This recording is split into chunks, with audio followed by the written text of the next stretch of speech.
Hassan e Sabah e a origem da temida seita dos assassinos representam um dos capítulos mais sombrios da história islâmica. Durante a Idade Média, quando as cruzadas assolavam o Oriente Médio, uma região majoritariamente muçulmana, o Império Seljúcida dominava vastos territórios, desde a Ásia Central até Jerusalém. No entanto, mesmo sob o comando desse poderoso sultanato, uma onda de terror psicológico se espalhou. Uma seita xiita, conhecida como a Ordem dos Assassinos, começou a aterrorizar as autoridades sunitas, eliminando líderes políticos e religiosos sem piedade. O método preferido desses fanáticos era a adaga, usada com tamanha precisão que suas vítimas não tinham chance de reacar. Entre os séculos XI e XII, era comum que governantes e generais turcos acordassem com uma faca cravada no chão ao lado da cama, acompanhada de um bilhete ameaçador. A mensagem era clara: se não obedecessem às ordens da seita, a próxima lâmina encontraria seu peito. Em muitos casos, nem mesmo a advertência era necessária. Por trás dessa organização estava Sani Sabah, o homem que transformou o medo em uma arma letal. Vamos entender como ele construiu essa rede de terror e qual foi seu fim.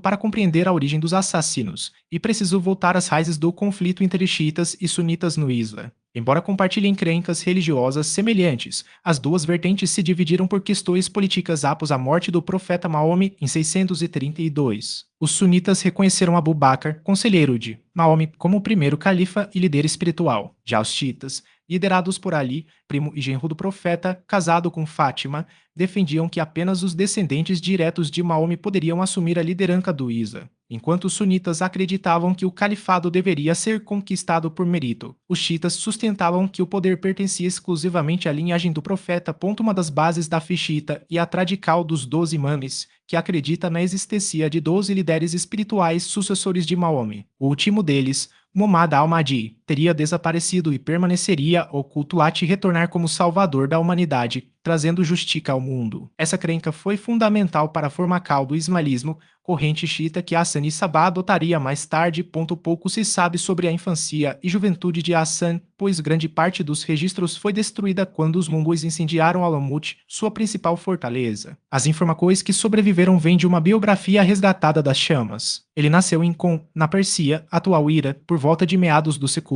XI. A cidade era um centro importante do xiismo, considerada sagrada para os seguidores dessa vertente. Seu pai, originalmente sunita, havia se convertido ao xiismo dos 12 imames e se estabelecido em Qom após deixar Kufa, no atual Iraque. A família de Hassan se mudou para Hai, onde ele recebeu sua primeira educação religiosa, alinhada às crenças de seu pai. Hai era um polo do ismaelismo, uma ramificação xiita que reconhecia um imã vivo e hereditário, diferentemente de outras correntes. O nome da seita vinha de Ismail, filho do sexto imã, Jafar al-Sadiq. Desde o século IX, a região já abrigava pensadores radicais, comandando Karmat, fundador de uma seita ismaelita conhecida como Karmatianos. Aos 7 anos, Hassan teria decidido dedicar-se aos estudos teológicos, uma escolha incomum para a época, mas compreensível em um contexto de conflitos políticos e religiosos. Durante o dia, ele se debruçava sobre filosofia, astronomia, matemática, especialmente geometria, idiomas e até mesmo astrologia. Inicialmente, Hassan seguia a corrente xiita dos 12 imames, mas sua visão mudou quando missionários ismaelitas chegaram a Hai. 2 pregadores, Amri e Abunas, introduziram a doutrina ismaelita na cidade e aos 17 anos, Hassan abracou, jurando lealdade ao califa Fatimida al-Mustansir, líder espiritual dos ismaelitas. Sua conversão ocorreu após sobreviver a uma grave doença. Na época, a região era controlada pelos Fatimidas, patrocinadores do ismaelismo, mas para o Império Seljúcida, que dominava politicamente a área, essa mudança de fé era considerada traical. O ismaelismo defendia que, após Maomé, 7 imãs haviam liderado a comunidade muçulmana. Após a morte do sétimo, seu filho teria se escondido para escapar de perseguições, passando a ser chamado de oculto. A partir de então, o imã atuaria nas sombras até o retorno do Messias ismaelita, que estabeleceria um reino de justiça. Aos 17 anos, Hassan impressionou Abdullah Malik Atash, o principal missionário ismaelita da região. Sua determinação e votos de lealdade garantiram-lhe uma audiência com o líder, que não apenas o nomeou assistente, mas também o recomendou para continuar seus estudos no Cairo, centro do poder fatimida. A viagem seria longa e repleta de desafios, mas marcaria o início de uma trajetória que mudaria para sempre o curso da história e a vida de seus objetivos. Os fedais aguardavam o momento certo para agir. Vestidos como mercadores, derviches ou até mesmo como guardas de confiança, moviam-se com uma disquical quase sobrenatural, esperando pela ordem final. Quando recebiam a missal, não havia hesitacal. O ataque era executado com precisão cirúrgica, muitas vezes em plena luz do dia, diante de testemunhas atonitas. A lâmina, quase sempre uma adaga curva, encontrara seu alvo com uma eficiência assustadora e o assassino, mesmo sabendo que seria capturado ou morto em seguida, não recuava. Para eles, a morte não era um fim, mas uma passagem gloriosa rumo ao paraíso prometido por Hassan e Sabah. A fama desses guerreiros fanáticos se espalhou rapidamente, alimentada tanto pelos relatos de suas vítimas quanto pela propaganda cuidadosamente disseminada pelos daís. Governantes, generais e até mesmo líderes religiosos passaram a temer o simples sussurro de seu nome. O terror psicológico era uma arma tão poderosa quanto o arco de suas lâminas. Muitos preferiam negociar ou recuar a enfrentar a possibilidade de um ataque. Em algumas cortes, bastava a suspeita de que um fedai estivesse infiltrado para que medidas extremas fossem tomadas, como o isolamento de figuras importantes ou a proibição de visitantes desconhecidos. Enquanto os fedais semeavam o medo, Hassan e Sabah consolidava seu poder na fortaleza de Alamut, castelo. Antes uma simples construção militar, transformou-se no coracal de um estado teocrático independente, onde as leis do ismaelismo nizarita eram aplicadas com rigor. Lá, Hassan organizou uma rede de espionagem e comunicação que se estendia por todo o mundo islâmico, permitindo-lhe monitorar movimentos inimigos e coordenar a coisa à distância. Seus seguidores, espalhados por cidades e aldeias, relatavam tudo o que viam e ouviam, criando um sistema de inteligência que rivalizava com o dos próprios sultões seljucidas. A estratégia de Hassan não se limitava ao assassinato seletivo. Ele também buscava minar a autoridade dos seljucidas por meio da propaganda e da infiltração. Em regiões onde o descontentamento com o governo central era maior, como na Síria e no norte da Pérsia, seus daís trabalhavam para converter líderes locais e comunidades inteiras ao ismaísmo. A promessa de um imã oculto que traria justiça e renovação religiosa encontrava eco em um povo cansado de guerras e opressão. Assim, aos poucos, Hassan construía não apenas um exército de assassinos, mas uma base de apoio popular que sustentaria seu projeto político e religioso. No entanto, nem tudo eram vitorias. Os seljucidas, cientes da ameaça que representava, lançavam expedições punitivas contra as fortalezas nizaritas. Em 1092, o vizir Nizam al-Mulk, velho inimigo de Hassan, foi assassinado por um fedai disfarçado de dervixe durante uma viagem. Sua morte abalou o império seljucida, mas também desencadeou uma onda de repressão ainda mais violenta. Tropas seljucidas cercaram Alamut e outras fortalezas, tentando cortar seus suprimentos e isolar seus defensores. Por meses, a resistência nizarita foi posta à prova,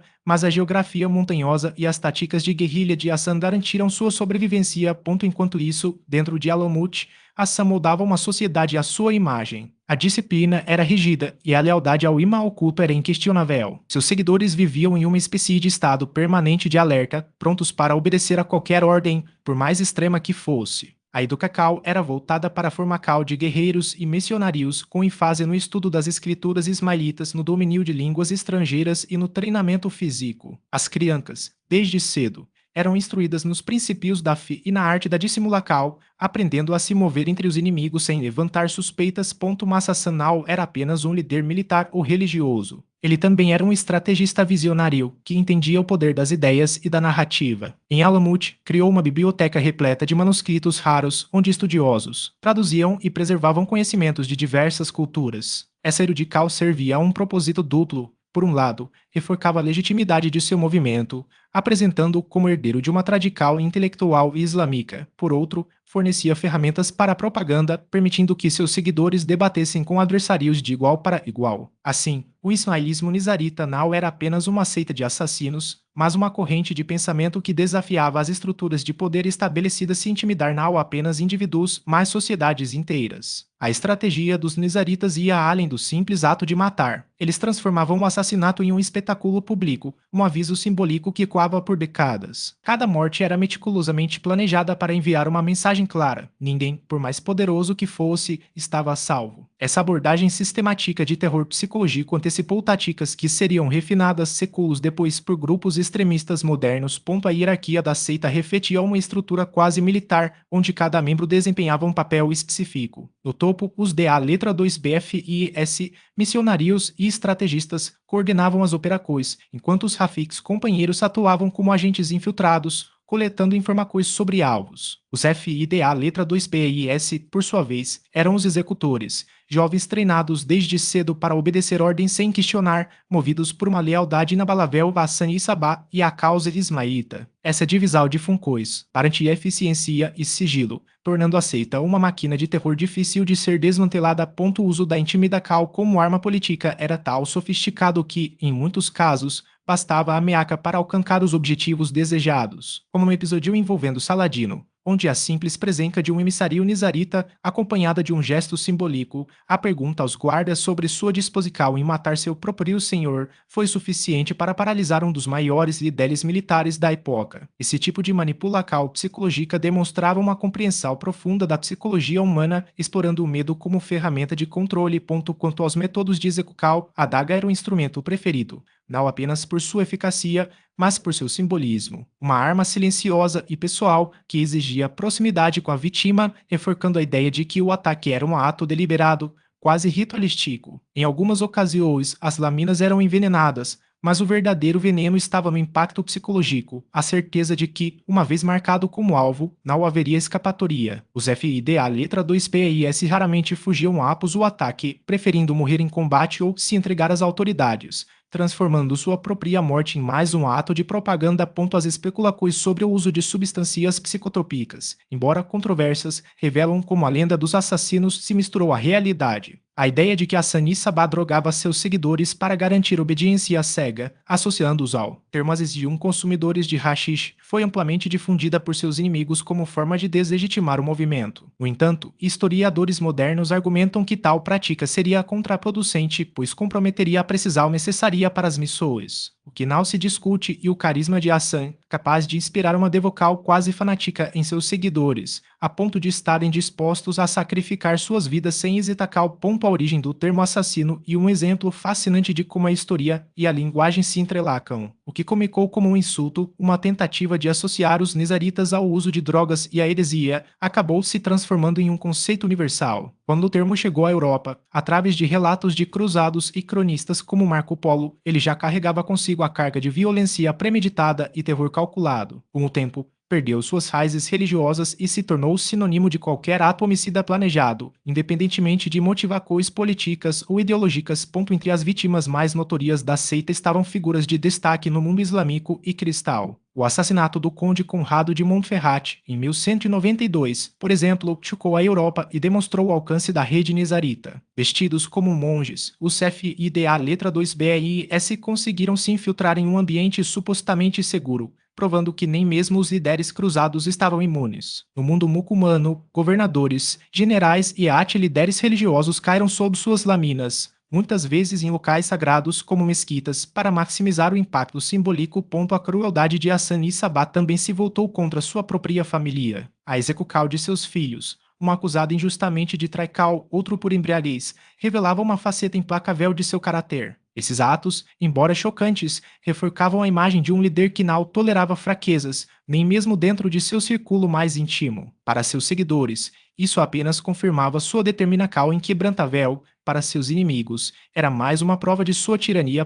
Durante quase 2 séculos, os nizaritas operaram como uma sombra sobre o Oriente Médio, desafiando impérios e redefinindo os limites do terror como ferramenta política. Sua queda, no entanto, foi tão dramática quanto seu auge. No século XIII, os mongóis, sob o comando de Hulagu Khan, sitiaram e destruíram Alamut, a fortaleza que havia sido o coracal da seita. Com a queda de seu último reduto, o movimento se fragmentou, mas seu legado permaneceu. Muitos dos princípios que guiaram os nizaritas, o uso do medo como arma, a infiltração em estruturas de poder, a lealdade incondicional, seriam retomados, séculos depois, por grupos que buscavam desafiar o status quo através da violência. Os governantes do Oriente Próximo aprenderam a temer não apenas as espadas, mas também as sombras. Os nizaritas não usavam o assassinato apenas como ferramenta de sobrevivência, eles o transformaram em um instrumento de expansão, uma mensagem escrita em sangue para quem ousasse desafiá-los. Séculos depois, quando os atentados de 2001 sacudiram o mundo, a figura de Hassan Sabá ressurgiu não como um homem,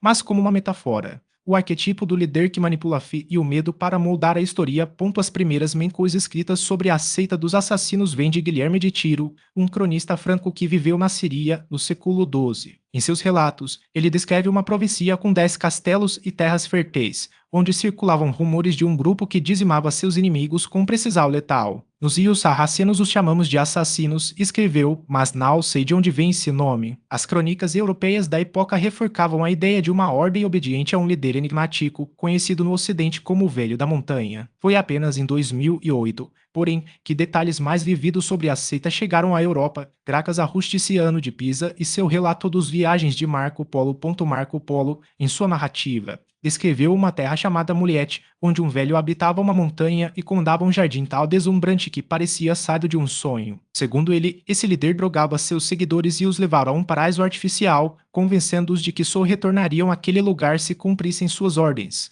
mesmo que isso significasse morrer como mártires. Muitos historiadores questionam a veracidade desses relatos, atribuindo-os a exageros ou a propaganda de inimigos dos nizaritas. Mas a imagem do Velho da Montanha como manipulador de mentes e vontades persistiu, alimentada por outros viajantes ocidentais.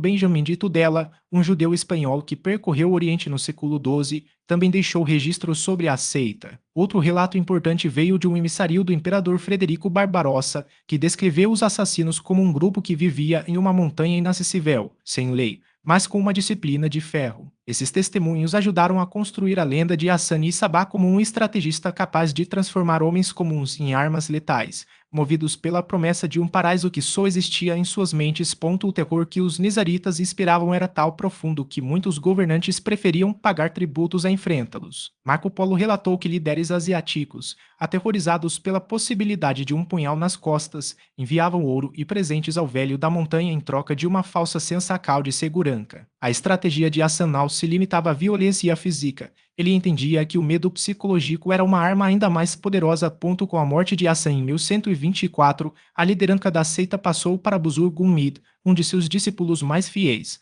encarregado de consolidar a conversão dos muçulmanos ao credo nizari. Mas o fim da ordem estava próximo. Alamut, a fortaleza que simbolizava o poder dos assassinos, tornou-se alvo de inúmeros ataques. Apesar das tentativas de sultões e líderes locais, os nizaritas resistiram por décadas, graças a uma rede de espiões infiltrados em Pozcois-chave. Foi apenas em 1256, após um cerco de 3 anos liderado por Hulagu Khan, que a fortaleza caiu. Os mongóis, famintos por vingança, não pouparam ninguém. O Velho da Montanha da época, junto com seus seguidores, foi massacrado, e seus santuários destruídos. Hassan Sabah criou um modelo de assassinato seletivo que se perpetuou na história. Seus seguidores não o matavam por prazer, mas por convicção, e estavam dispostos a morrer em nome de uma causa. Esse padrão, adaptado ao longo dos séculos, seria replicado por grupos que, como os nizaritas, usaram o terror como ferramenta de resistência ou dominacal. A tecnologia pode ter mudado, mas a essência da estratégia permanece: o medo como arma,